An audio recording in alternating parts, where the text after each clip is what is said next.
For much of the 20th century, the traditional role of women in horror films has usually been that of the helpless victim or hapless heroine. But some women have broken all the rules and given men a run for their lives.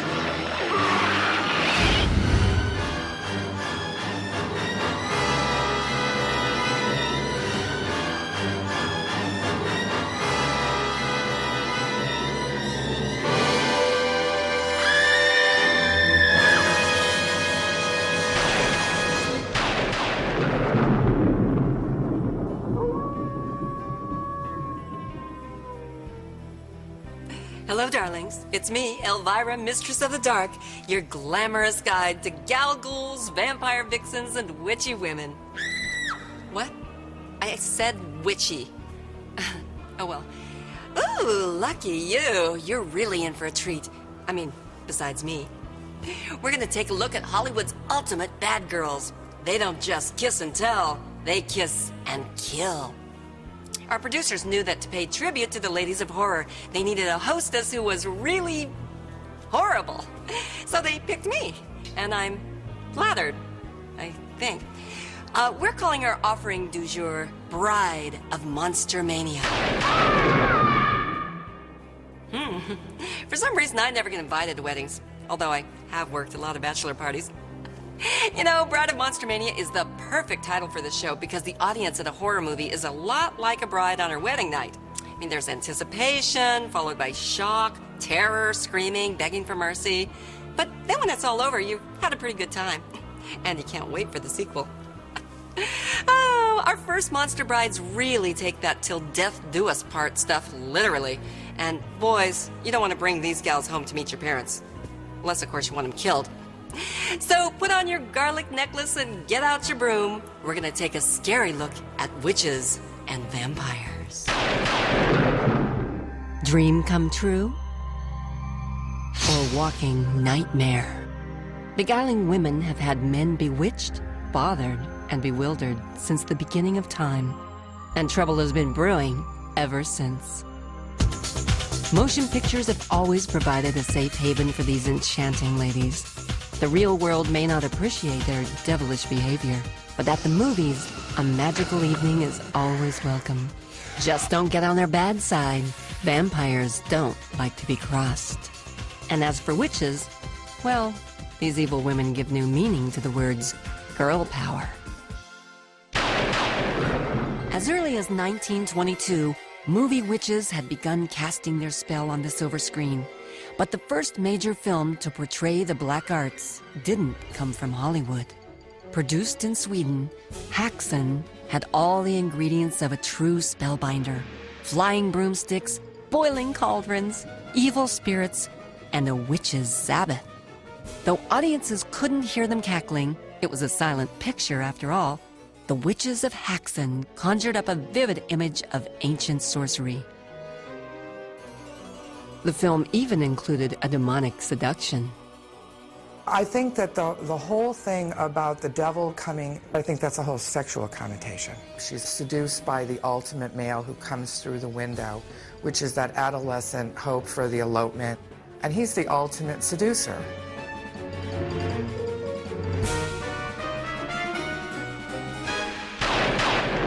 But romance between mortals and the practitioners of magic didn't have to be a ghastly affair. In 1942's I Married a Witch, Frederick March falls for Veronica Lake, a resurrected enchantress condemned to death centuries earlier by one of March's ancestors. Now, this little witch was no ordinary witch. Oh, no, she was beautiful. But she had a terrible time making the right man fall in love with her. I am a pretty good judge of character. And I don't think you're really a bad girl. I guess this will take longer than I planned.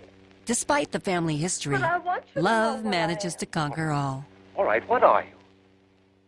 But was it that old black magic? I'm a witch. Or just the blonde hair? The two ingredients certainly charmed audiences. In 1958, Hollywood whipped up a similar love potion with Belle, Book, and Candle, starring James Stewart and Kim Novak. You're supposed to take this liquid and you paint it on an image or a drawing or a photograph of anybody that you want, and then you set fire to it and shoo, they gotta come to you.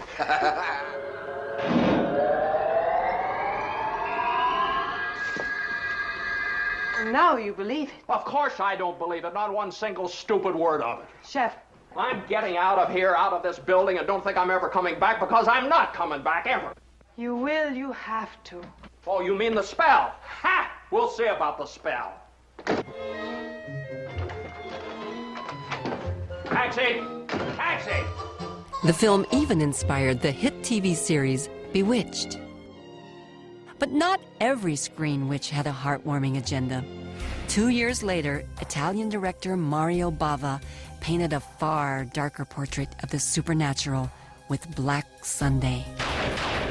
Starring Barbara Steele, this 1960 Gothic tale of witchcraft and Satanism shocked audiences with its graphic violence. A young woman, executed for being a witch, returns centuries later to exact her revenge on mankind. There are those who believe and those who do not. But both must know the suspense, the shock of meeting the living dead and of bringing the dead to life. It's I who renounce you, and in the name of Satan, I place a curse upon you. While undeniably horrific, the film managed to work in a subtext of compelling sexuality. Steele's kiss may have spelled certain death, but to young men in the audience, it almost seemed worth it.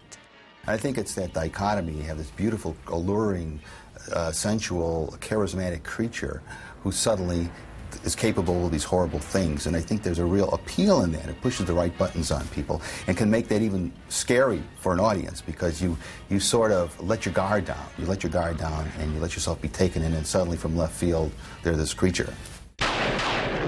But beneath the surface, the mythology of witches and vampires was really about seduction, both sexual and spiritual, which explains its popularity at the height of the Victorian era. In 1897, famed artist Philip Burne-Jones's painting, The Vampire, shocked British society with its lurid portrayal of a female predator. That same year, author Bram Stoker brought the living dead of Slavic folklore into modern literature with his classic novel, Dracula. Then in 1931, Hollywood decided to bring Dracula to the silver screen. The film's complex blend of dark and sexual themes fascinated audiences. This is Dracula, the man who lived after death, lived on human blood, took the form of a vampire bat, and lured innocent girls to a fate truly worse than death. Dracula? Oh, what's he done to you, dearie? Tell me. He came to me. He opened the thing in his arm, and he made me drink. But it was Dracula's wives that had the men's pulses racing. He's come back. A sequel, Dracula's Daughter, followed 5 years later, continuing the family bloodline. Sander, look at me. What do you see in my eyes? Death. This time, the female vampire took sustenance from both men and women. Do you like jewels, Lily? This is very old and very beautiful. I will show it to you. Please don't come any closer. Dracula's Daughter was originally going to be about Dracula and his daughter. Dracula was originally going to be a central character in it. But then, for reasons that no one is entirely clear on, they wrote Dracula out. And that made a female vampire, for the very first time, the center of the story. Bringing a female monster into a movie changes the tone and feeling. I think it makes it more dangerous. I think it kind of like somehow ups the ante, because women shouldn't be monsters, so they're far more threatening and far more scary. Of Of course, female vampires appealed to audiences of both sexes. For men, it was an opportunity to enjoy surrender without moral restrictions. For women, the vampire represented sex without guilt. After all, the creature's bloodlust was created through no fault of its own. Witches aren't necessarily picked, but vampire women, they're picked by the ultimate sexual being. And he chooses. He doesn't choose ugly women. He chooses these beautiful temptresses. Films like Dracula's Daughter and Todd Browning's Mark of the Vampire, produced in 1935, sparked controversy that resulted in greater censorship. Suddenly, the horror film genre was in danger of losing its bite, or at least its audience.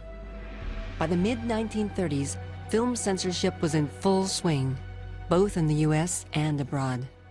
For several years, Hollywood's screen sirens retreated to their coffins, waiting for society's sexual mores to catch up.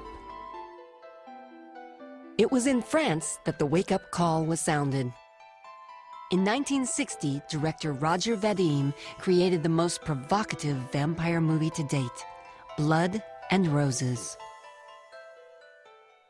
Based on Sheridan Le Fanu's Carmilla, this atmospheric thriller explored the affair between a lady vampire and her female victim. Blood and Roses, the ultimate in adult and unadulterated horror. Bursting onto the screen in the most lavishly beautiful, sensationally shocking picture of modern times. A girl whose secret is reflected in an image too dreadful for the eye to behold. Female vampires are extremely popular, and female lesbian vampires are even more popular. The whole idea of a vampire to begin with is very sexual and very sensual. The penetration, the teeth through the neck, the seduction, the allure, this kind of thing. That's very much of a turn-on to a lot of people, and it can make some great stories. But the French weren't the only ones with a taste for the erotic. The British company Hammer Films specialized in low-budget shockers that blended horror and eroticism. 1960s, The Brides of Dracula transplanted the Dracula theme to the unusual setting of a girl's dormitory. With its implicit suggestion of sexual awakening, the matinee movie was perfect for its target audience of teenage boys. I think the reason that sex is so prevalent with female monster movies is that historically men were more attracted to horror movies. And one of the things that interests men about women is that kind of sexual game playing. Throughout the 1960s and 70s, Hammer scored hit after hit thanks to a winning formula of hot blood and surging hormones. Hammer had their own style. It was macabre, and it was gothic, and it was rich, and it was silly, and there were a lot of things. Whereas the horror films later became sort of like, chop 'em. And it was so graphic. Horror films are much more exciting and scary when you don't see a lot of gore, when you don't see a lot of chopping and guts. Hammer Films treated moviegoers to a long line of female vampires, each one of them young, buxom, and frighteningly lethal.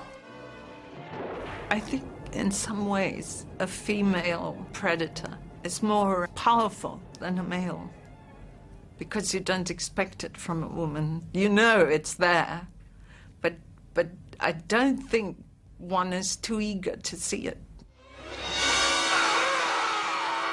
In many female monster roles, especially the vampire, the focus tends to be very sexual.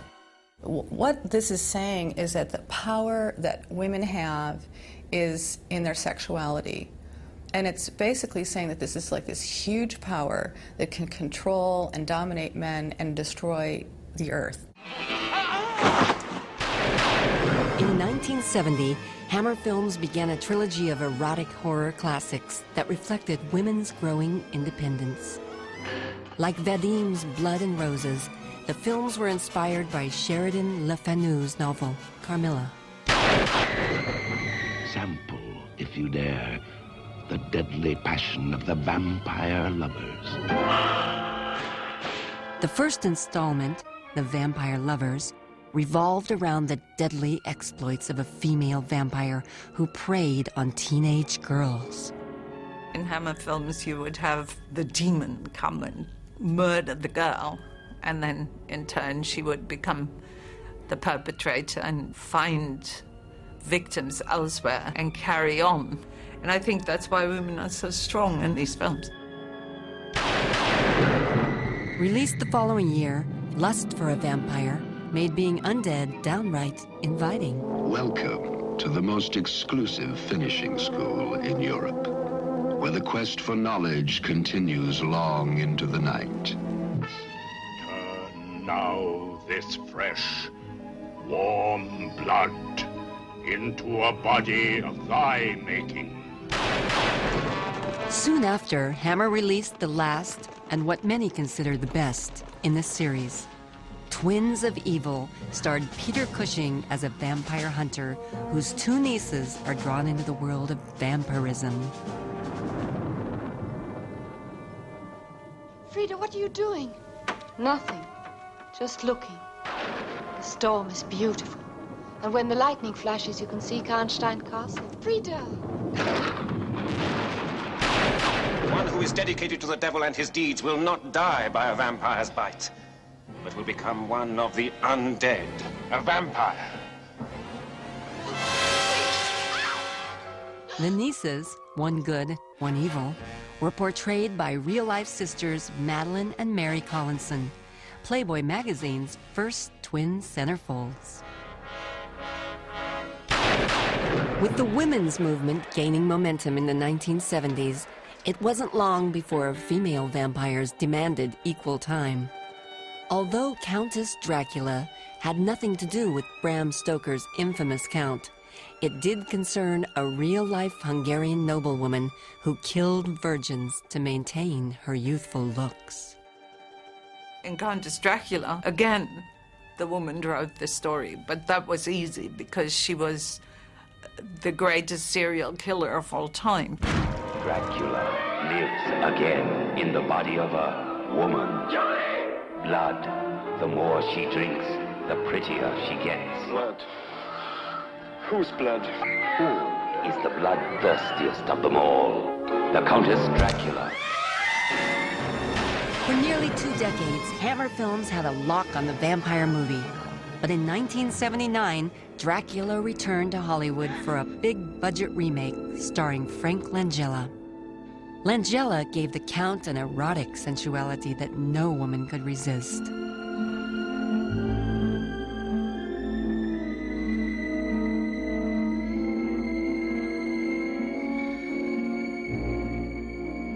Papa.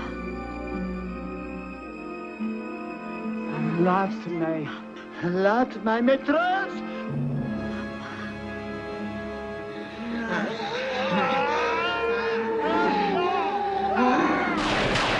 But Dracula was not the only literary creation of author Bram Stoker. His final novel, The Lair of the White Worm, inspired Ken Russell's 1988 shocker by the same name. A cult film, both in terms of its movie audience and its subject matter, Lair starred Amanda Donahoe as Lady Sylvia Marsh, the sultry high priestess of a supernatural cult that worshipped an ancient, worm-like dragon. I shall tell you why you must not be afraid to die.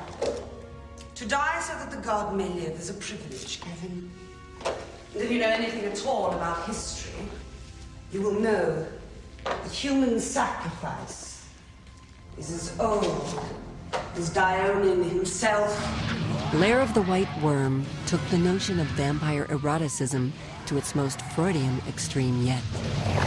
Like most evil sirens, Lady Marsh came to an untimely end. But till then, she had a devil of a good time. Besides, in a world of horror, being dead is never the end. Sometimes, it's only the beginning. Mirror, mirror in my hand, who is the sexiest... Oh, hi. Just admiring my reflection in the mirror. Something those vampire chicks can't do. Boy, being a vampire really sucks. I mean, it's just not natural. Speaking of which, our next crop of cuties is anything but natural. They're the man-made synthetic women of horror movies. And I'm not just talking about collagen and silicone. No, sir. These gals are built from the grave up. From the dawn of existence, men have dreamed of finding the perfect companion. Most would agree that women come pretty close, with just one little problem. They have a mind of their own. And as every woman knows, men like to be the ones in charge. Hey, with regard to the notion of men seeming to like to create female monsters, what's that about? Boys like to build things. Boys are into projects. They like to create things that they control. They like to create a project that works the way it's supposed to work. It's a total control thing. It's, I can shape and design and make this exactly what I want it to be. And that exemplifies the attitude of the oppressor, that, you know, I'm in a position to be in charge and in control of all this and all these people. Perhaps the first movie to feature an artificially constructed female was Fritz Lang's Metropolis. A masterpiece of the silent era, this 1927 film painted a dark, expressionistic vision of the future. One of its highlights was the creation of a female robot.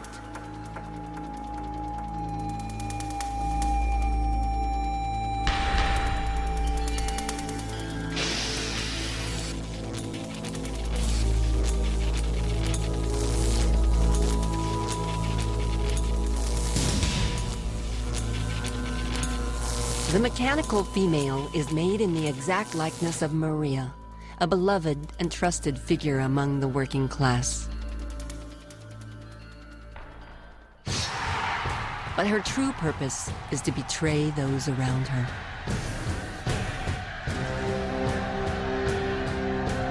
Although she's just following her programming, the actions of this synthetic siren lead to death and destruction.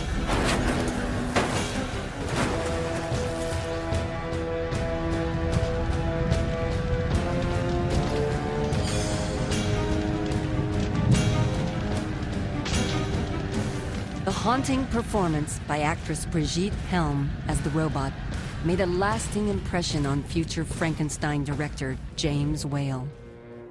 When casting Bride of Frankenstein a decade later, Whale considered Helm for the title role.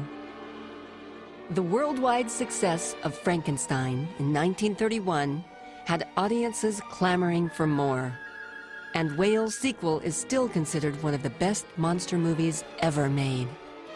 Dr. Frankenstein decides, you know, I'm going to make a woman because I can make both. So that's that very narcissistic attitude that I'm godlike and that I can do these things. The heart is beating more regularly now. Yes, it's been beating for 9 hours. And the brain, perfect, and already in position. And we are almost ready. Almost.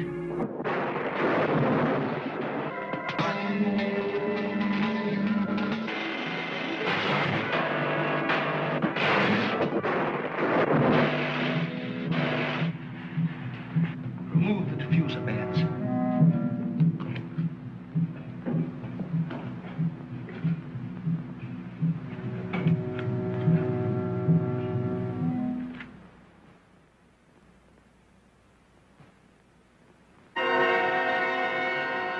She's alive! Alive! Released in 1935, The Bride of Frankenstein was drawn from episodes in Mary Shelley's 19th century novel and derived its visual inspiration from Metropolis.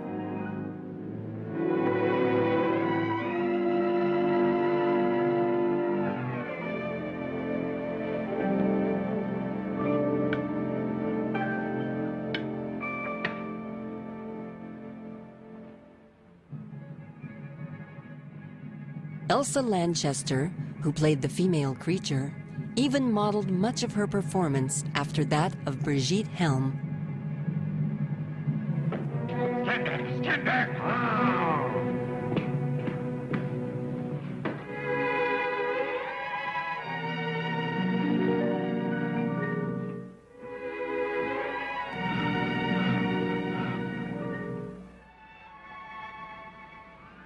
The Bride of Frankenstein was a sensation at the box office. But despite its success, the ladies of horror had all but disappeared by the 1940s. With the male population going off to war, America came to depend on women to fulfill roles traditionally held by men.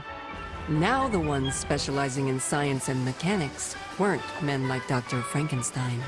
There were female welders, female machinists, even female truck drivers. America gave these mechanically minded women a name, Rosie the Riveter. But Rosie found movies in which females were constructed by men to be less than riveting. That was a male fantasy. But by the 1950s, the boys were back in town, and Hollywood's women of horror were making a comeback. He held these beautiful maidens captive in his jungle of death, a power-mad genius who changed them into horrible creatures of another world, half-beast she-demons. Drive-in theaters gave the monster genre a real shot in the arm. After all, what better place and what better excuse for a guy to put his arms around a date? All young men take young women to horror films because they go, ah, and they sit on them. Don't let me go. Hold me. I've done it. We've all done it. I mean, God, yes, you know, it's wonderful. 1958's Frankenstein's Daughter gave moviegoers one of the manliest-looking female monsters in the history of cinema. Apparently, no one had told makeup artist Harry Thomas that the creature was supposed to be a lady. At the last moment, lipstick was added to give the monster a feminine touch. For the first time, a female descendant of the infamous Frankenstein. Deadlier, more terrifying than ever before. In 1962, The Brain That Wouldn't Die featured a beautiful woman's severed head as the object of horror. They die. I brought her back. She'll live and I'll get her another body. Yes, and what of her soul? How can you make of her an experiment of horror? Horror has its ultimate, and I'm that. But as the decade progressed, the monster film genre was in danger of descending into pure camp. That is, until the Shockmasters at Hammer Films brought it back from the dead with 1967's Frankenstein Created Woman. Frankenstein's most terrifying experiment comes to life. Frankenstein created woman. Within her, a dead man's revengeful urge to kill. Kill him. Kill him. Kill him, Christina. Hammer was at it again in 1971 with Dr. Jekyll and Sister Hyde, a twisted adaptation of Robert Louis Stevenson's classic novel. At first I laughed. You know, Dr. Jekyll and Sister Hyde, they were ridiculous. Of course I have to do that film. And then I thought, that's really interesting because it's male-female.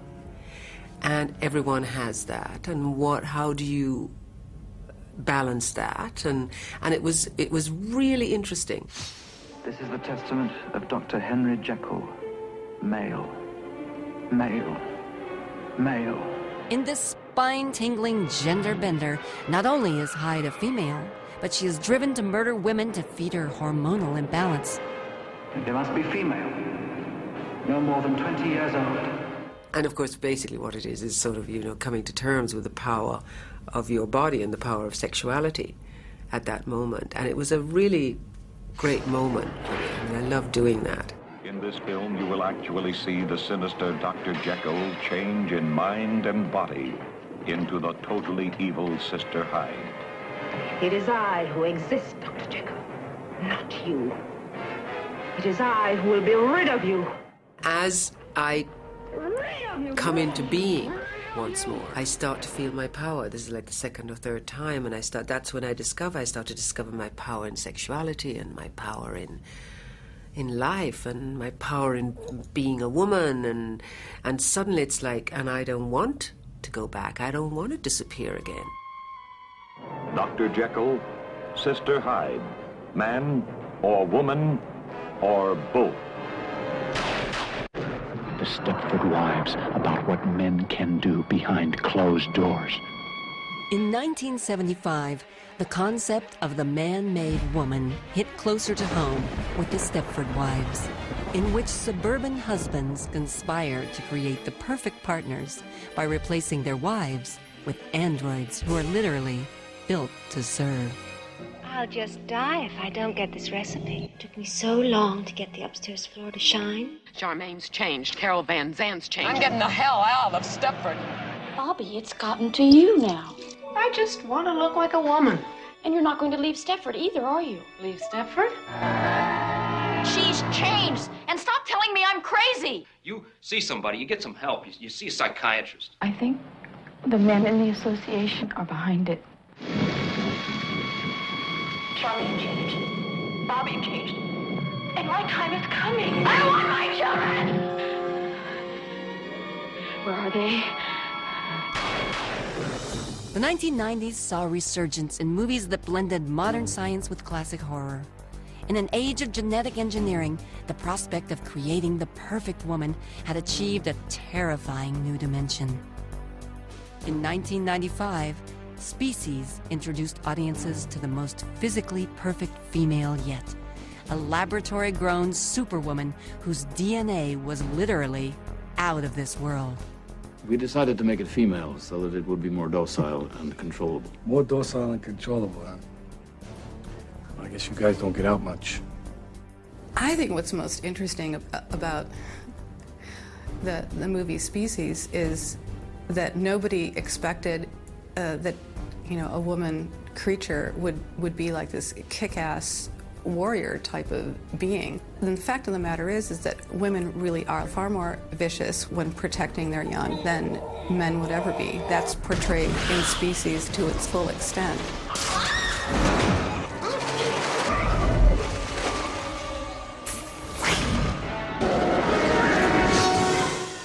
From silent spectacle to state-of-the-art sci-fi, movie scientists have never stopped trying to build the perfect mate. She's alive! Alive! Now, I don't mean to be catty, but some of those women should have gotten a second opinion before they used Frankenstein as their plastic surgeon. I mean, I know he's cheap, but look at his work! Oh, but seriously, it's not what's on the outside that counts. It's what's on the inside. Unless, of course, what's on the inside is Satan. Yep, I'm talking about women possessed. Gals, it could happen to you. As long as there have been souls, mankind has been fascinated by the concept of a woman overcome by the forces of evil. From Haiti, the sinister power behind the White Zombie. In White Zombie, Bela Lugosi plays a man obsessed with turning living people into zombies. What is it? I see death. Madam.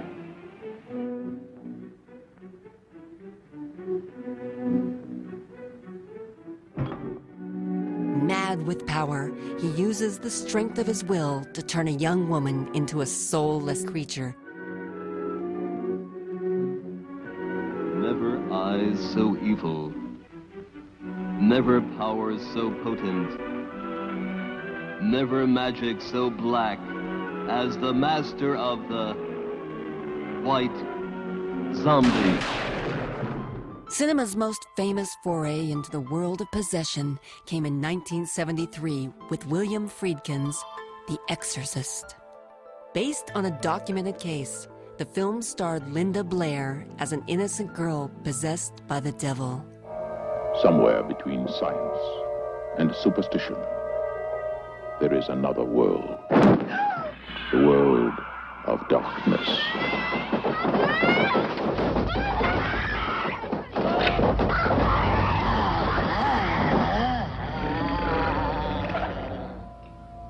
Look, your daughter doesn't say she's a demon. She says she's the devil himself.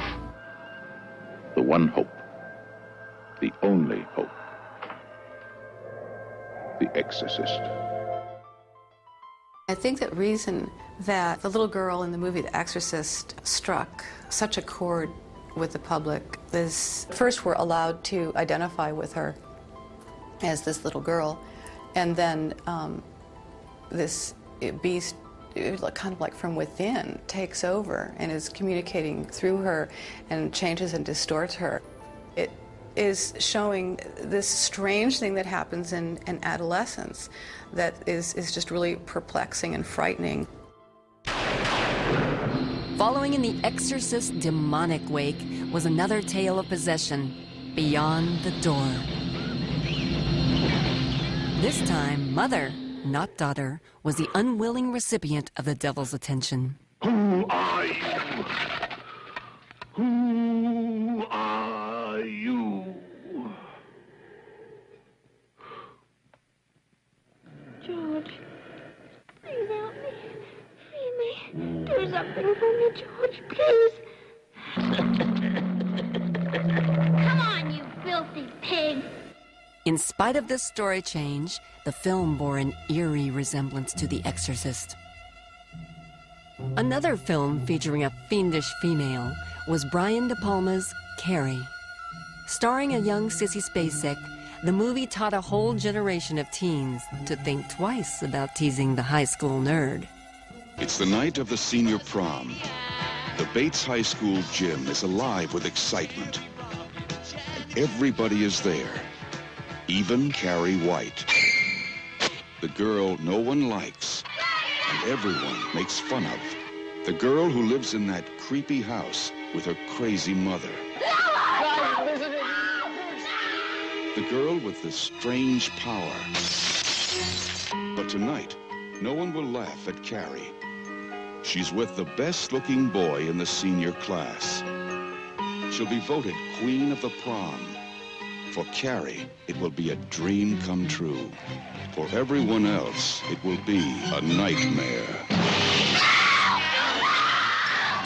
Carrie, starring Sissy Spacek, Piper Laurie, and introducing John Travolta in his first motion picture role.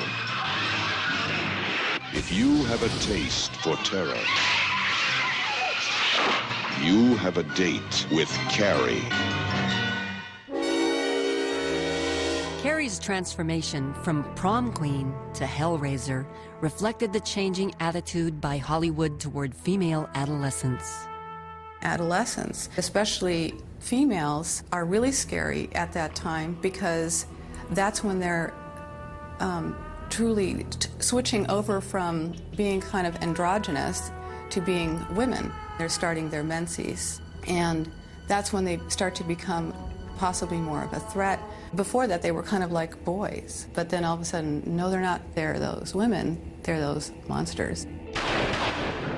The female powers unleashed in Paul Schrader's Cat People explore the mythical connection between the female and the feline. Based on a chilling 1942 movie, this 1982 remake starred Nastasia Kinski as a young beauty confounded and frightened by her budding sexuality. And with good reason. Half human, half cat, Kinski's character was condemned to turn into a murderous panther. Again, it's that sexuality that sort of overrode the horror of it, you see, because there's this beautiful predator woman, and so what if she's killing everyone? They just want to just watch. You know, there's a certain sort of voyeurism involved here, watching the sexual predator. All these ladies had a connection with the supernatural that gave them a lethal advantage. Yet it also proved to be their downfall. Sheesh. You know, those possessed women are like something you'd see on Jerry Springer. I tell you, we have seen a lot of weird, wicked women so far. Women who are freaks of nature, women who are freaks of science, women who are into Satan, women who have Satan into them. I mean, what's left? Oh, yeah. Women from outer space. Hey, geez, wow. Women drivers. Watch the hair. Cinema science fiction has traditionally been a male domain made up of laboratories, launch pads, and ships to outer space. But female aliens have proven a notable exception. The feminine mystique, teeming with danger and intrigue, has long provided the perfect aura for an otherworldly creature. In the 1950s and 60s, despite the threat they posed to life as we know it, these intergalactic space ladies regularly showed up in bathing suits, tights, and even leather. In the 1953 film Catwomen of the Moon, a maiden voyage by a group of astronauts turned out to be more than they'd bargained for. Theirs is the fevered fury of life without love, goading them to lure men into the den of bloodthirsty moon monsters, flaming into a wild lust to conquer man and destroy the world. But one didn't have to visit the moon to find a beautiful space vixen. Some female aliens found their way to Earth. We saw this with our own eyes. An object the like of which we had never seen before. A frightening, strange shape descending from outer space with relentless purpose. Where did it come from? And what did it want of us? Hello! It's an aircraft, all right, but like nothing I've ever seen before. 1954's Devil Girl from Mars gave moviegoers a feminine reworking of the day the Earth stood still. Do not try to follow me. You cannot get help. Around this house, I've drawn an invisible wall through which no one may pass. Another outer space interloper found her way to our planet in 1957's The Astounding She-Monster. Here is a power that frightens the deer in the forest. A woman so intriguing that her face and figure fascinate every man. The woman whose warmth consumes. Other efforts took their femme fatales more seriously. The 1966 film Queen of Blood featured a vampire vixen whose appetite for blood had lethal consequences. Queen of Blood. A tantalizing, mystifying enigma.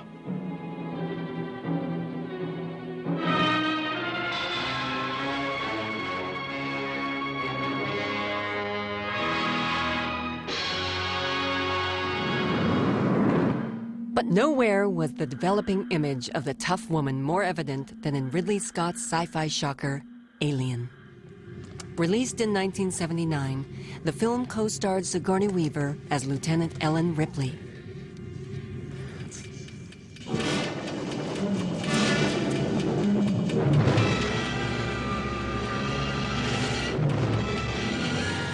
Alien broke new ground, both visually and as proof positive that female characters could be much more than mere victims in a horror film. I think what you're seeing with Sigourney Weaver in Alien is you see the crossover of female power being expressed from sexuality to just real power, leadership power, being able to take charge and take control in a direct, no-nonsense way.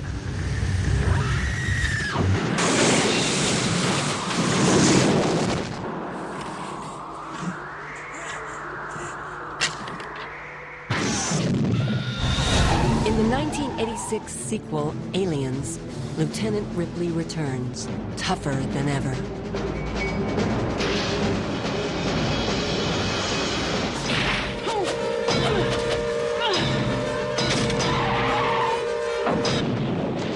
Now, she takes on the screen's most fearsome creature yet. The Alien Queen.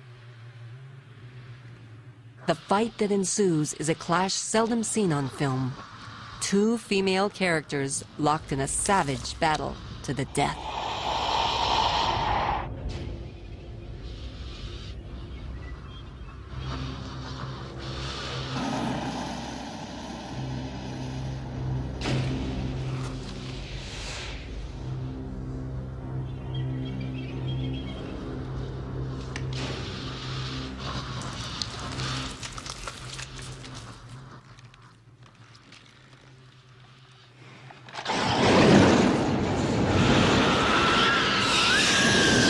that monster was just, I mean, so ferocious, and you don't even think about the queen as female until you see her in all those pods. She's doing her job. She's protecting her babies. The film is very matriarchal, and I think that's what makes that whole series very, very powerful.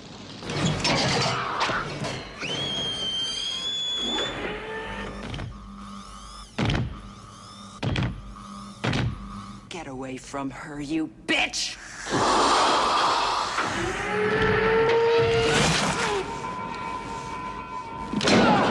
Ripley defeats the Queen, but not the alien race.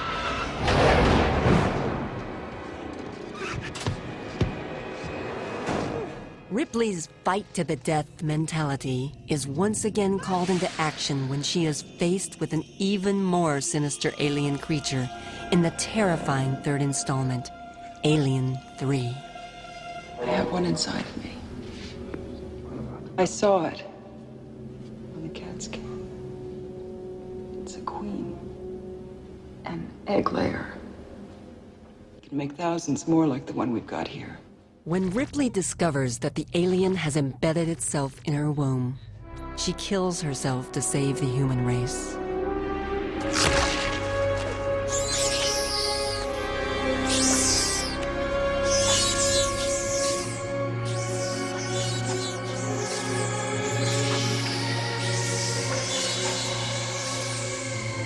In Alien Resurrection, Ripley is reincarnated when her DNA is blended with that of the alien. That was a really interesting blend. It was really hard to tell where the human left off and the monster began. Then there was a question of, well, is she going to, behave like a familiar human female is going to behave, or is she going to turn on us?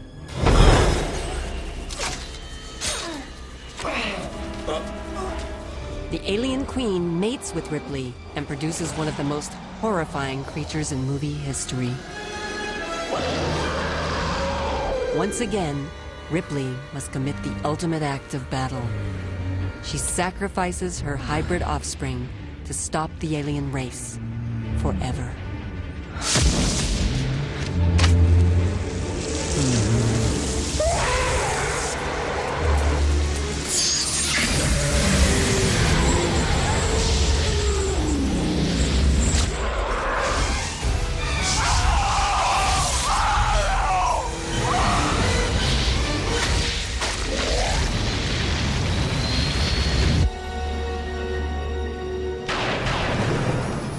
From witches and vampires to robots and aliens, female monsters have brought us some of the most terrifying moments in movie history. As women's role in society continues to evolve, one thing remains certain: that for all of their beauty, sensuality, and intelligence, women can be deadlier, more devilish, and more devastating than men. There are some important lessons to be learned from the Bride of Monster Mania. First off, we now know that guys really go for the bad girls, even if it kills them. But more important than that, we can feel a lot better about ourselves. I mean, even on our worst bad hair day, we still look better than that Bride of Frankenstein. That's why, in the future, we can look forward to more, even scarier horror femme fatales. So, until next time, darling, this is Elvira saying, unpleasant dreams.